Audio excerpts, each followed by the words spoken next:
Muy bien, grabando entonces predicación para Iglesia Cristiana de Adoración para el domingo 12 de marzo de 2023, 5, 4, 3, 2. Buenos días Internet, amados hermanos, qué bendición realmente que podamos llegar hasta este domingo, poder decir hasta aquí, amado Dios, tu misericordia, tu gracia, tu fidelidad ha sido para con nosotros. Pues bien, tenemos esa oportunidad de poder compartir la palabra de Dios, de poder abrir la Biblia, de poder esperar que su Espíritu ponga en nosotros, dentro de estas palabras, tanto el querer como el hacer, su buena, agradable y perfecta voluntad. Pero antes vamos a orar, vamos a desconectarnos totalmente del mundo que nos rodea, de nuestras preocupaciones, de nuestros pensamientos, de nuestras distracciones, para que podamos realmente escuchar lo que Dios nos quiere decir en esta mañana. Padre del cielo, te damos las gracias, Señor, por tu misericordia, por tu bondad, Señor, para con nosotros, por la confianza que nos das para poder venir, Señor, a obtener delante de tu trono el oportuno socorro. Pues en este momento, Padre, tenemos que ser tu Espíritu quien pueda separarnos, Señor, totalmente de toda distracción, Padre, de toda preocupación, de toda ansiedad, Señor, que nos impida el poder no solo leer tu palabra, sino el poder entenderla, Señor, y principalmente, Padre bendito, el ponerla en práctica.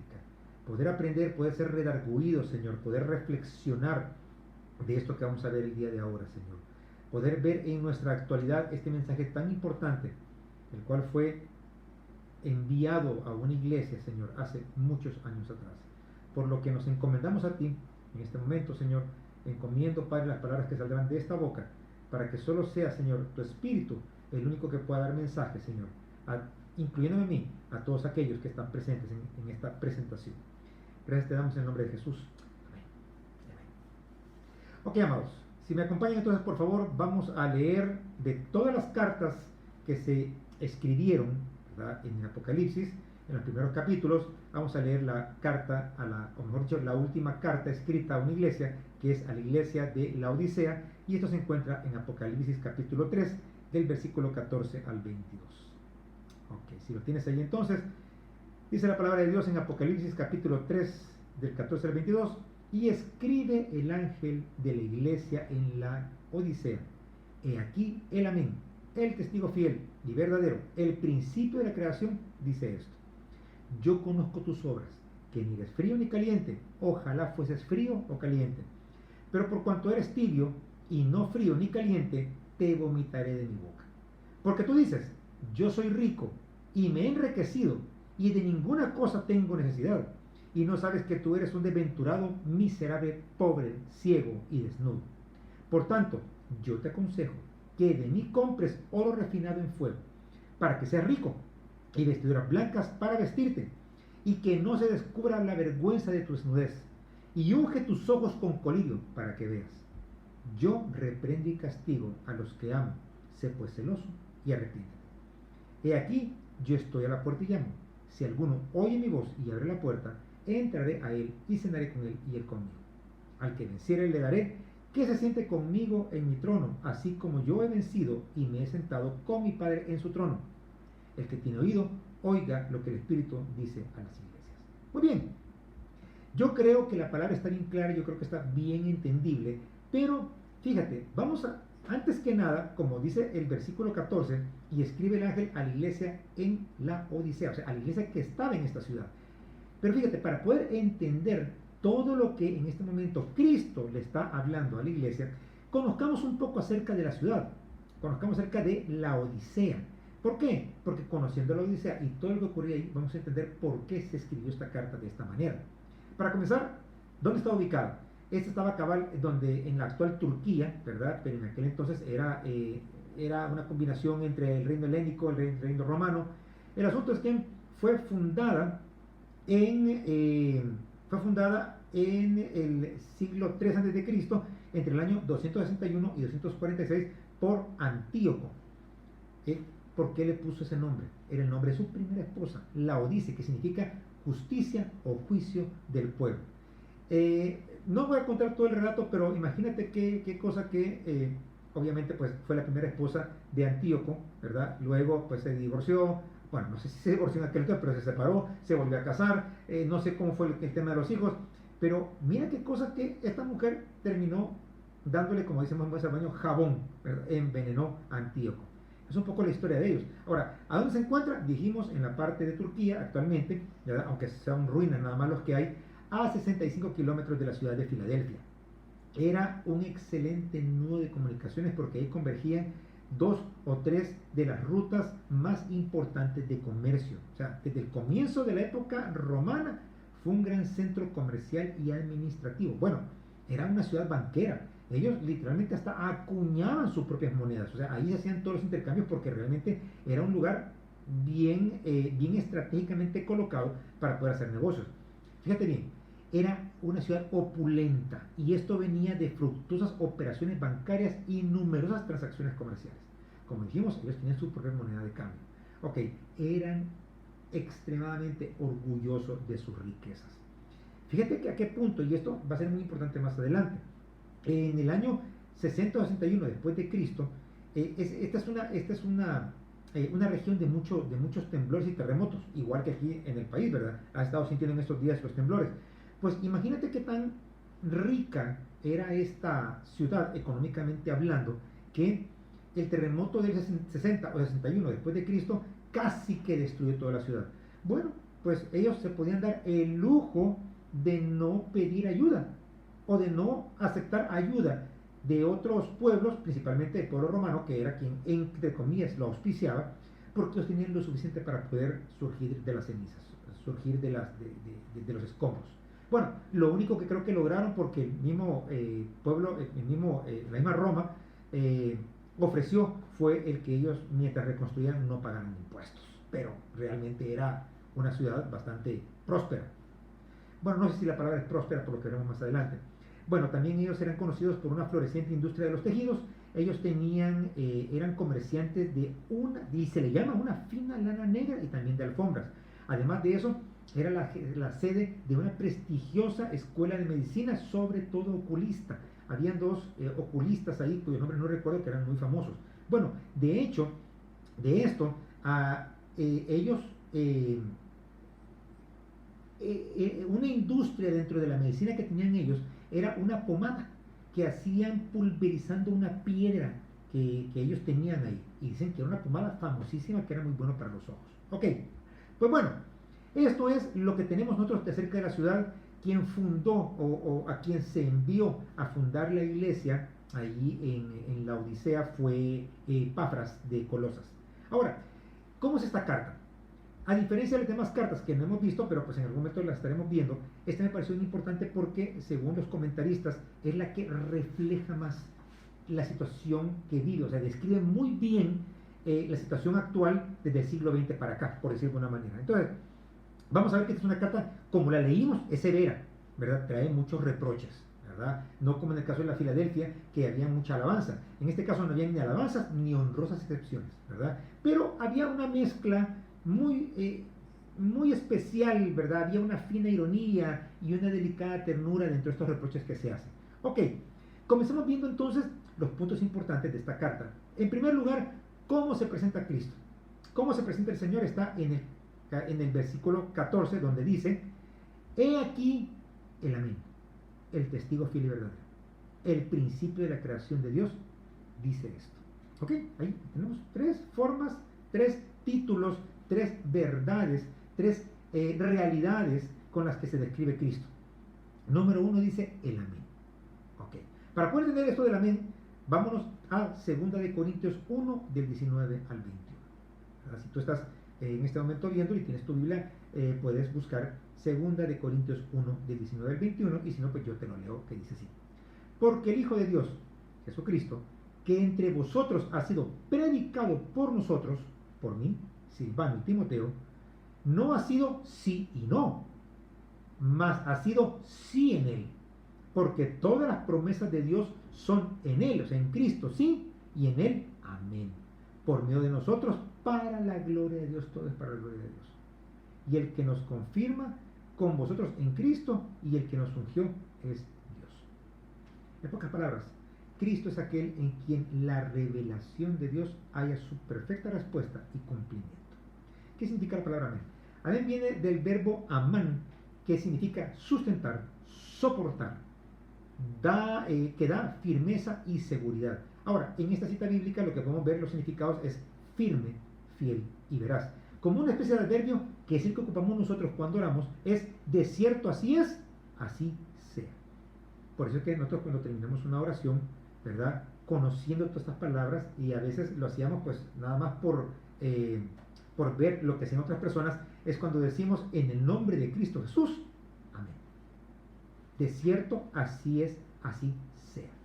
¿Ok? Ahora, ¿qué vemos entonces aquí? Que en Cristo se hacen definitivamente las promesas divinas. Y también Cristo es el garante de la verdad divina en su calidad de único mediador entre Dios y los hombres. Ahora, todo esto da un soporte firme, inconmovible, en una ciudad que era sacudida por terremotos, ¿verdad? Y cuya iglesia, podemos ver por lo que leemos, estaba lejos de la firmeza del Señor, ¿verdad? Esa firmeza a la cual Él tiene derecho a esperar. Él tenía derecho para poder hacerlo, pero no existía en ese momento. Muy bien, primero se presenta como el amén, ¿verdad? Sabemos que es lo que da seguridad, es una garantía, es una fortaleza, es donde podemos nosotros basar, afirmar el que las cosas se hagan, que es en Cristo Jesús. Número 2, se presenta como el testigo fiel. Aquí, óyeme, el testigo fiel es sencillamente alguien que sabe lo que dice, y es alguien que dice lo que sabe, alguien que está presente, que mira, que ha visto a Dios. Él sabe bien las cosas porque es un testigo fiel. Y en tercer lugar se presenta como el principio de la creación. Número 1, por medio de Cristo, Dios creó todas las cosas. Juan 1:3 dice, todas las cosas por él fueron hechas, y sin él nada de lo que ha sido hecho fue hecho. Colosenses 1:16 dice, porque en él fueron creadas todas las cosas, las que hay en los cielos y las que hay en la tierra, visibles e invisibles, sean tronos, sean dominios, sean principados, sean potestades, todo fue creado por medio de él y para él. ¿Okay? Además de esto, lo que da a entender esto de el principio de la creación es que Cristo es el jefe, es el boss, como le dicen en inglés, el jefe o soberano de toda la creación. Por eso es que Colosenses 1:15 dice, Él es la imagen del Dios invisible, el primogénito de toda creación. Oye, ¿cómo se presenta? Número 1 dice, yo soy el que soporta todo, yo soy el amén. A partir de mí, crean que las cosas se hacen, porque yo soy el que da fiel cumplimiento a la palabra de Dios, ¿verdad? Número 2, yo soy el que sabe lo que dice y dice lo que sabe porque soy un testigo veraz, ¿verdad? Soy un testigo fiel. Y además de eso, yo soy por mí y a través de mí es que he sido creado todo. Y yo soy el jefe quien sustenta todo eso. Él es el que está hablando. O sea, así se presenta Cristo para que entendamos que lo que va a decir es importante y es la verdad.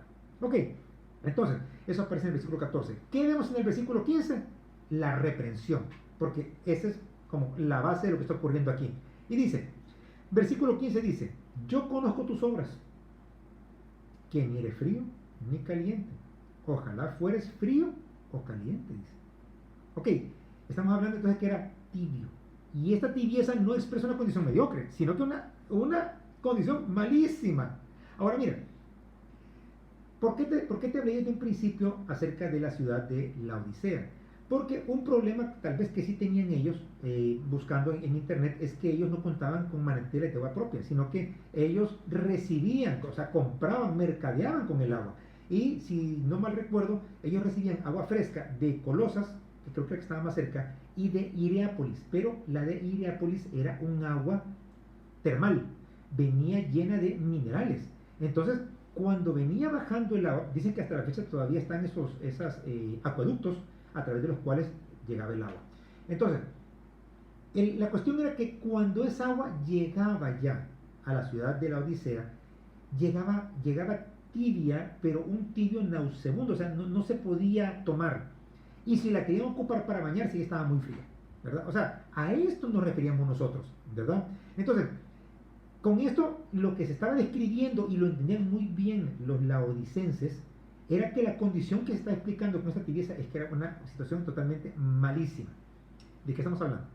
Estamos hablando de orgullo farisaico, de un crudo materialismo, de una marcada indiferencia, autosuficiencia arrogante y engreimiento espiritual.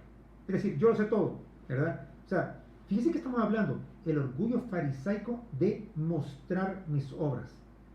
Un crudo materialismo en que yo quiero y mucha ambición, una indiferencia total a las cosas de Dios y a los demás hermanos, una autosuficiencia arrogante por mi mano y un engreimiento espiritual. Y vamos a ver por qué. Fíjate que dice Proverbios 26:12.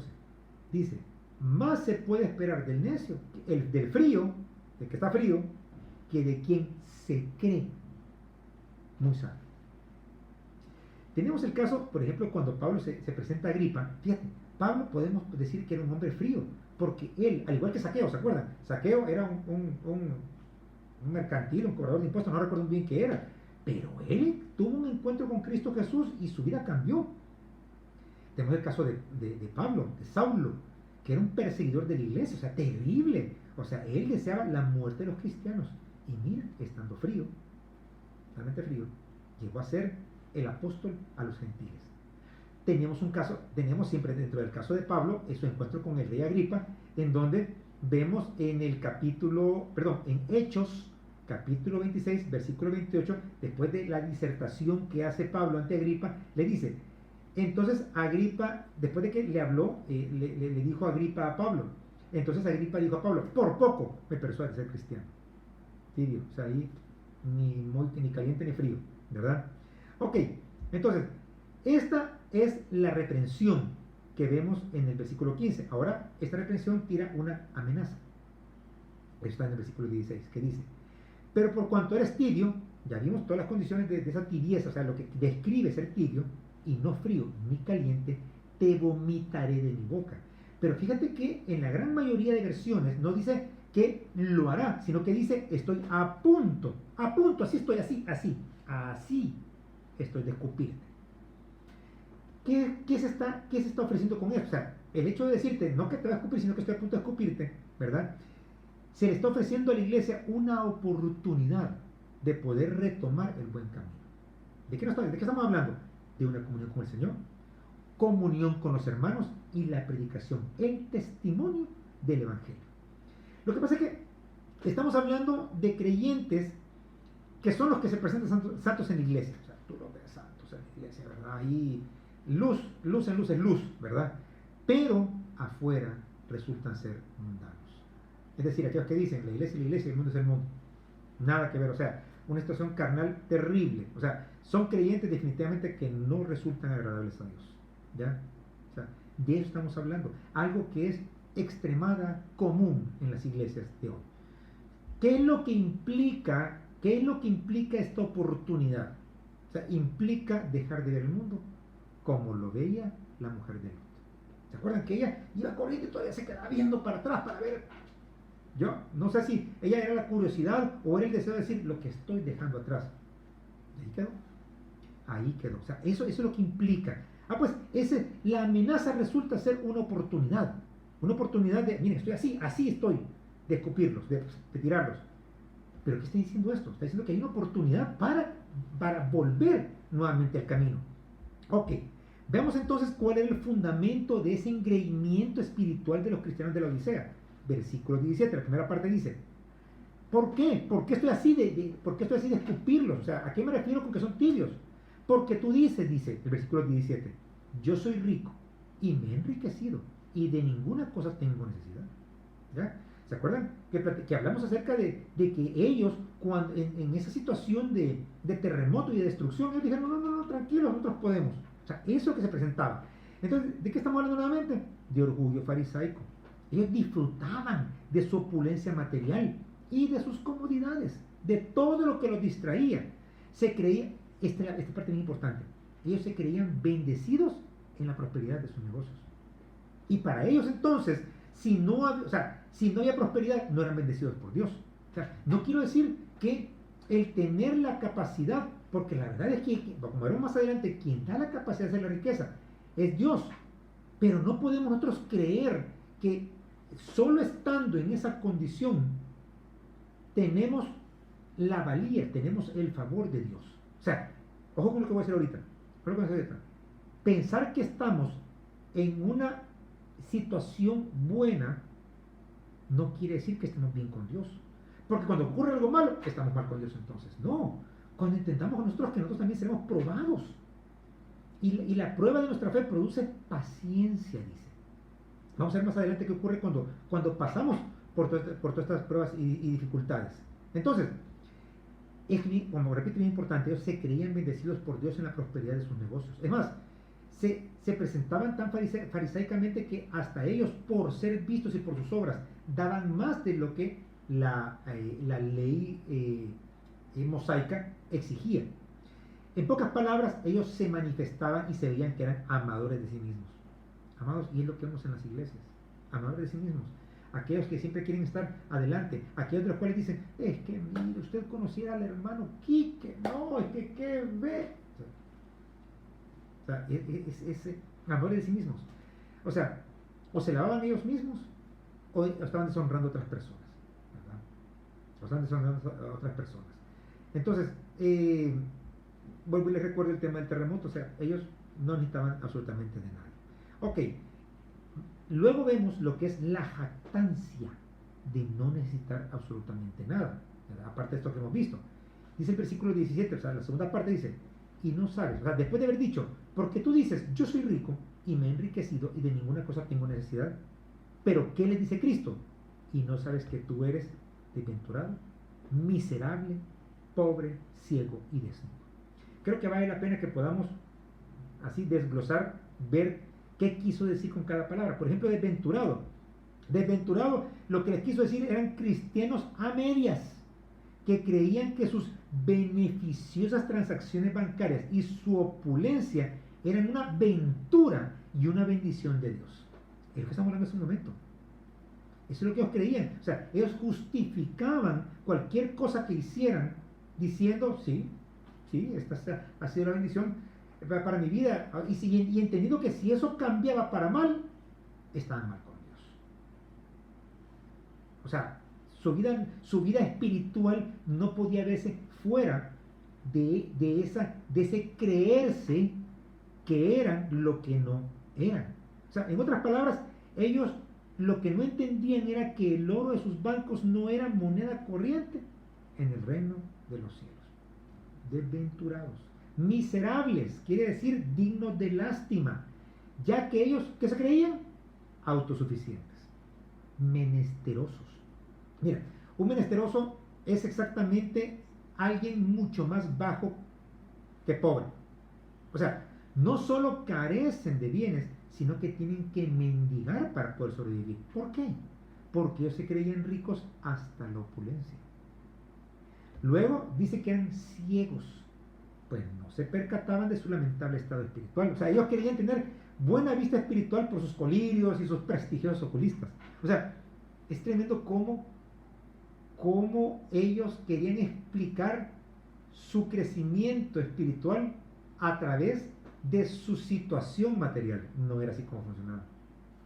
Mira, me encanta lo que dice al respecto de esto la segunda carta de Pedro, del versículo 5 al 11, que dice, vosotros también, poniendo toda diligencia por esto mismo, añadid a vuestra fe virtud, a la virtud conocimiento, al conocimiento dominio propio, al dominio propio paciencia, a la paciencia piedad, a la piedad afecto fraternal y al afecto fraternal amor. Oíste bien esto, porque si estas cosas están en vosotros y abundan, no dejarán estar ociosos ni sin fruto en cuanto al conocimiento de nuestro Señor Jesucristo. Oíste bien esto. Pero el que no tiene estas cosas tiene la vista muy corta, es ciego, habiendo olvidado la purificación de los antiguos pecados. El no tener estas cosas, el no practicarlas en ellas, esta parte de la piedad, o sea, te dice, eres de vista corta, eres ciego. Y además de ciego, al final dice que están desnudos. ¿Pero cómo desnudos? Espiritualmente. Y eso dejaba en descubierto todas sus vergüenzas. ¿Por qué? Porque, acuérdense, si eran ciegos, creyendo que eran algo con sus ungüentos, y están desnudos por su famosa industria textil, ¿verdad? O sea, ellos podían cubrirse con costosas vestiduras, pero ellos estaban espiritualmente desnudos. Entonces, llegando hasta aquí, es importante que nos hagamos las siguientes preguntas. ¿Cuáles son mis riquezas? son parecidas a los de la iglesia de la Odisea. ¿Dónde está mi tesoro? O sea, realmente, ¿dónde está mi tesoro? ¿Qué es lo que me quita más tiempo a mí? Hechos capítulo 3, versículo 6 dice: Mas Pedro dijo: no tengo plata ni oro, pero lo que tengo te doy. O sea, de lo que yo soy rico te doy. En el nombre de Jesucristo de Nazaret, levántate y anda. Fíjate. O sea, aquí Pedro estaba reconociendo que la riqueza importante de uno no está en el oro y la plata, pero lo que tengo te doy en el nombre de Cristo Jesús de Nazaret, levántate y anda. Me creo tú suficiente. Peligroso. Separado de mí, nada puedes hacer. Me creo Él todo lo sabe. Porque si tú te crees el todo lo sabe y el autosuficiente, ya no llega más bendición. Recuerden que un día hablamos acerca de la experiencia de aquella viuda con Eliseo, cuando le pidió que llevara vasijas vacías. Ese vacío fue lo que permitió que la abundancia de aceite, esa bendición cayera. Y esa bendición solo se detuvo cuando ya no había más vasijas vacías. Pero si nosotros estamos llenos, si lo sabemos todo, ¿qué recibimos entonces? Mira, tengamos en cuenta esto. Peor desgracia que la ceguera es la que vive aquel que no quiere ver su propia condición. Por eso es que tenemos que pedirle al Espíritu que nos muestre, que nos revele, que nos haga ver una radiografía de nosotros, que abra nuestros ojos espirituales para que podamos ver. Juan capítulo 9, del 39 al 41 dice: Entonces Jesús dijo: yo he venido a este mundo para juzgarlo, para que los ciegos vean y los que ven se queden ciegos. Algunos fariseos que estaban con él, al oírlo hablar así, le preguntaron: ¿qué? ¿Acaso también nosotros somos ciegos? Jesús les contestó: si fueran ciegos, no serían culpables de pecado, pero como afirman ver que ven, su pecado permanece. Es, sin lugar a dudas, mejor decir yo solo sé que nada sé. Vamos al consejo de Dios. Mira, ya hubo el reproche, ya hubo una amenaza, ya vimos cuál era la condición de los creyentes, digamos así, creyentes laodicenses, ¿verdad? Ahora veamos el consejo de Dios. Él llama una amenaza, pero da un consejo. Versículo 18 de Apocalipsis 3 dice: por tanto, yo te aconsejo que de mí compres oro refinado en fuego, para que seas rico, y vestiduras blancas para vestir, y que no se descubra la vergüenza de tu desnudez, y unge tus ojos con colirio para que veas. La gente de la Odisea sabía a qué se estaba refiriendo. De aquí nosotros podemos ver que Jesucristo es el único productor y proveedor, número uno, de la vida. Hechos 3:15 dice: y matasteis al autor de la vida, a quien Dios ha resucitado de los muertos, de lo cual nosotros somos testigos. Pero no solo es el único productor y proveedor de la vida, sino que también de la fe. Hebreos 12:2 dice, ya vimos que Él es el autor de la vida, pero Hebreos 12:2 dice: puesto los ojos en Jesús, el autor y consumador de la fe, el cual por el gozo puesto delante de Él sufrió la cruz, menospreciando el oprobio, y se sentó a la diestra del trono de Dios. O sea, realmente Dios es el proveedor de vida, el proveedor de fe y de todo lo que un creyente necesita para su riqueza espiritual. Por eso es que Él dice: por tanto, yo te aconsejo que de mí compres oro refinado en fuego. Ahora, no se trata de comprar con dinero, sino de adquirir gratis. Al versículo que tú estás pensando probablemente es el que está en Isaías 55, del 1 al 2, que dice: a todos los sedientos, ya entendiendo tu necesidad, o sea, solo así, porque si no tienes sed, ¿de dónde? A todos los sedientos, a los ciegos, a los fríos, venid a las aguas. Y los que no tienen dinero, venid comprar y comer. Venid comprar sin dinero y sin precio vino y leche. ¿Por qué gastáis el dinero en lo que no es pan, y vuestro trabajo en lo que no sacia? Oídme atentamente y comed del bien, y se deleitará vuestra alma con grosura. Del oro refinado de Cristo Jesús. O sea, estamos hablando del oro de la pureza santa, o sea, refinada con el fuego de la prueba y la disciplina. Primera de Pedro 1:7 dice: para que sometida a prueba vuestra fe, mucho más preciosa que el oro, el cual, aunque perecedero se prueba con fuego, se hallada en alabanza, gloria honra cuando sea manifestado Jesucristo. Vuelvo y repito, cuando hablamos del oro, estamos hablando del oro de la pureza santa, refinada con el fuego de la prueba y la disciplina. Colosenses 1:27 dice: a quienes quiso dar a conocer las riquezas de la gloria de este misterio entre los gentiles, que es Cristo en vosotros, la esperanza de gloria. Ok, pero además de eso, acuérdense que también hablaba de las ropas blancas. Dice el versículo: y vestiduras blancas para vestirte.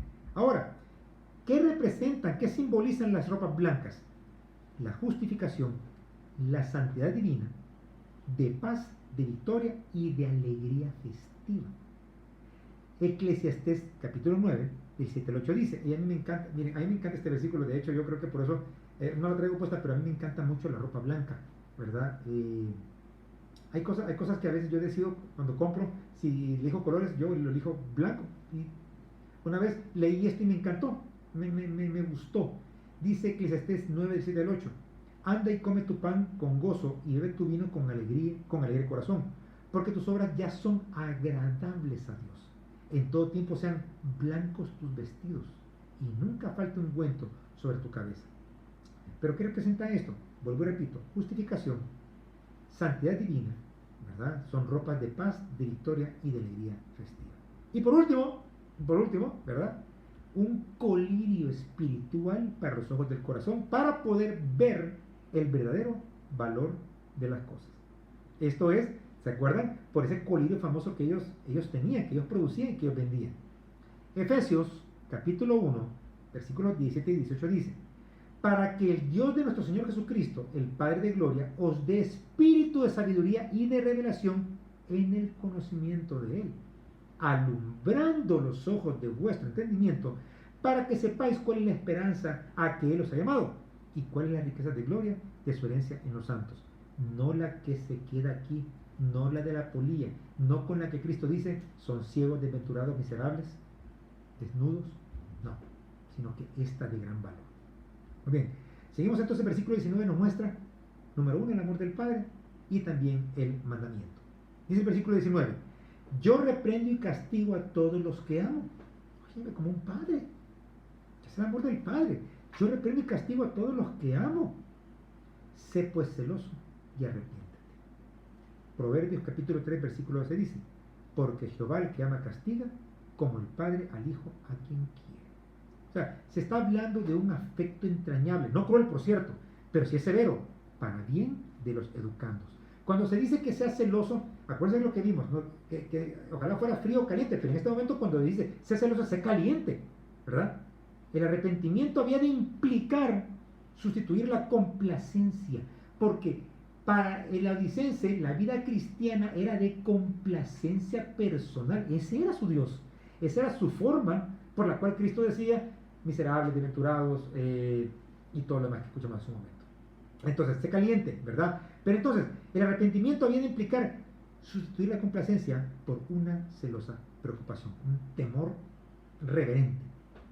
Ok, versículo 20, vemos una promesa delicada, tierna y afectuosa. Dice: he aquí, como diciendo, oigan, aquí estoy. Este era bien como un he aquí, o sea, voy a dar pie a lo que va a pasar en este momento. Yo estoy a la puerta y llamo. Si alguno oye mi voz y abre la puerta, entraré a él y cenaré con él y él conmigo. Este versículo bíblico yo desde allá por los años 70 lo venía escuchando, que se ocupaba para poder hacer un llamamiento a los inconversos, aquel que no es creyente.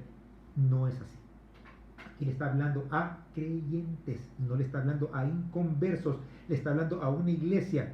Entendamos que en primer lugar es Dios a través del Espíritu Santo el que abre los oídos y el corazón. Uno puede dar un mensaje, pero quien va realmente a convencer de pecado a una persona, a llevarlo con esa fe, que es un don de Dios para salvación, es el mismo Dios, es el Espíritu Santo. Hechos 16:14, vemos un ejemplo de esto. Dice: entonces una mujer llamada Lidia, vendedora de púrpura de la ciudad de Tiatira, que adoraba a Dios, estaba oyendo, y el Señor abrió el corazón de ella para que estuviese atenta a lo que Pablo decía. Entonces, Jesús se presenta como un peregrino, ahorita es lo que hace, y apela a la hospitalidad que era tan común en los orientales. Estaban obligados a ser hospitalarios. y quiere llegar a una amistad mucho más sólida. ¿Recuerdan ustedes en el camino de Maús, cuando Cristo se le presenta a Cleofas y se le presenta a otros, eran unos discípulos que iban en el camino, en el cual ellos, pues no reconociendo a Cristo, Cristo empezó a hablarles acerca de él, lo que decía la palabra de Moisés hasta los profetas de ellos. Ellos le dijeron, ven y quédate con nosotros. O sea, podemos ver ahí esa amistad sólida que se requiere. Lucas 12:36 dice, y vosotros sed semejantes a hombres que aguardan a que su Señor regrese de las bodas, para que cuando llegue y llame, le abran enseguida. ¿Qué es lo que hace Cristo? Cristo toca la puerta de la iglesia en la que, honestamente, en la práctica, está excluido como Señor y Salvador. La iglesia, qué tremendo, está llamando una iglesia en la cual Él fundó, se supone que Él es el dueño, el rey, pero que en la práctica Él está excluido de tales títulos, del de Señor y Salvador. ¿Por qué? Por la tibieza de sus miembros, del orgullo de su posición, de la famosa autosuficiencia. O sea, no se percatan de la necesidad de depender en todo y por todo del Señor Jesucristo. Este versículo lo hemos dicho y lo repetiremos muchas veces. Juan 15:5. Yo soy la vid, vosotros los pámpanos, el que permanece en mí y yo en él, lleva mucho fruto, porque separado de mí, nada podéis hacer. O sea, vemos que en esta llamada, en una iglesia tibia que está a punto de ser vomitada, ¿qué es lo que está buscando Cristo? Cristo está buscando a alguien que desee tener íntima comunión con Él, que le oiga y le obedezca. Porque, lógico, entendamos que en la Biblia el escuchar equivale a obedecer. Es lo que está buscando. Porque dice, si alguno oye mi voz y abre la puerta, uno por uno, entraré a Él y cenaré con Él y Él conmigo. Esta parte es muy importante porque tenemos que recordar que la obra de salvación, tanto de la justificación como de la santificación, es de iniciativa enteramente divina. Es primero Cristo el que hace oír su voz. Llega un momento, para el que no es salvo, como para el que ya es salvo y se ha enfriado o se ha entibiado, digámoslo así, no es que se haya enfriado, se ha entibiado, ¿verdad? Que es Cristo quien toma la iniciativa. Romanos 10:20 me encanta y dice, emulando, mejor dicho, repitiendo las palabras de Isaías. Isaías dice resueltamente, fui hallado de los que no me buscaban, me manifesté a los que no preguntaban por mí. Ahora, muy importante este tema de la cena, porque uno se pone, ¿qué quiere decir Cristo con esto de cenar Él y Él conmigo? O sea, según el simbolismo oriental, en términos de mutua comunión, la comida con Cristo es una indicación de especial amistad y de relación íntima pactada. O sea, no cualquiera llegaba a comer a la casa de alguien. No cualquiera se le decía, mire, pasa adelante si quiere comer un bocadillo. No, eso implicaba que había una relación estrecha, una gran amistad, pero tremenda. Recordemos, por ejemplo, cuando Cristo estuvo en la última cena con los apóstoles. O sea, realmente era algo significativo de mucha, pero de muchísima amistad, de muchísima comunión, de intimidad. Entonces, el único remedio contra la tibieza es la readmisión del Cristo que ha sido excluido. Nosotros podemos confrontar la apostasía con la fidelidad de Cristo. Podemos confrontar la flojera con la convicción que nace de la autoridad de Jesús. Nosotros confrontamos la pobreza con el hecho de su riqueza. Nosotros podemos confrontar el frío, ¿verdad?, con el poderoso fuego del entusiasmo de Jesús.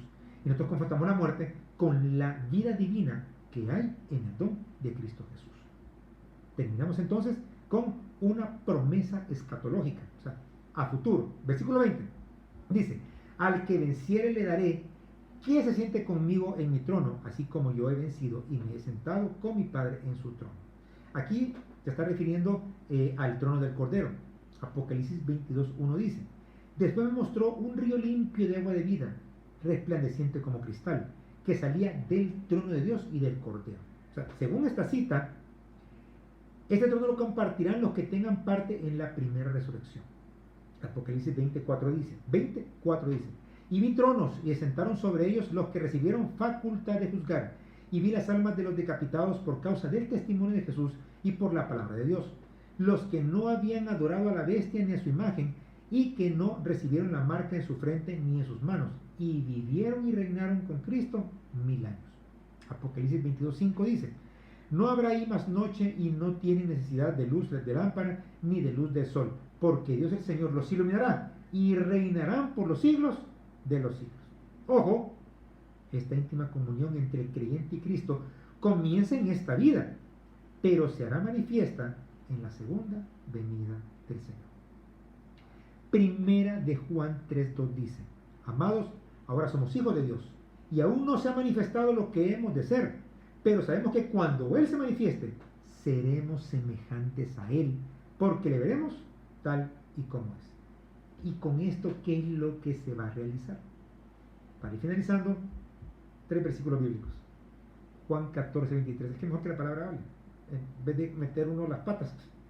Dice: respondió Jesús y le dijo: el que me ama, mi palabra guarda, y mi Padre le amará, y vendremos a él y haremos morada en él. Juan 15:5.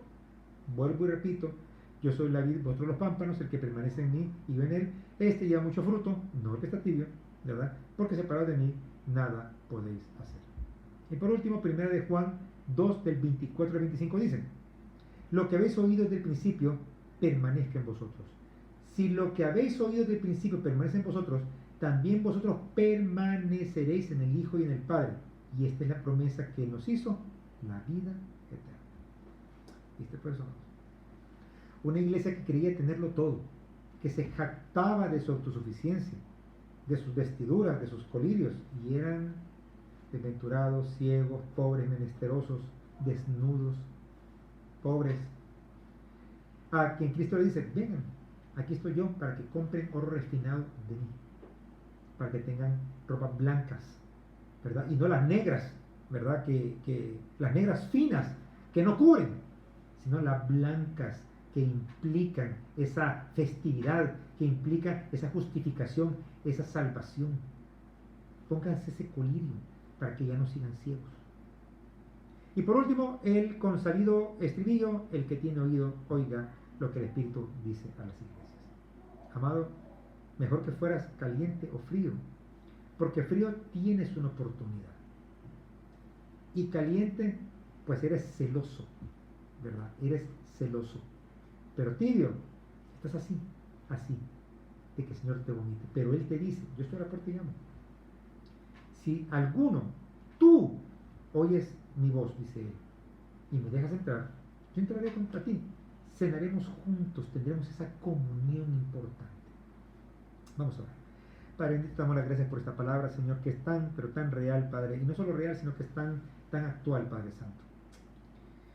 Padre, pues te pedimos perdón y confesamos, Señor, que nuestra valía, nuestro valor, Padre bendito, espiritual, ha estado por el suelo, Señor, porque hemos creído en otras cosas, hemos puesto nuestro amén en otras cosas, Señor, sabiendo que tú eres el amén, el que soporta la fortaleza.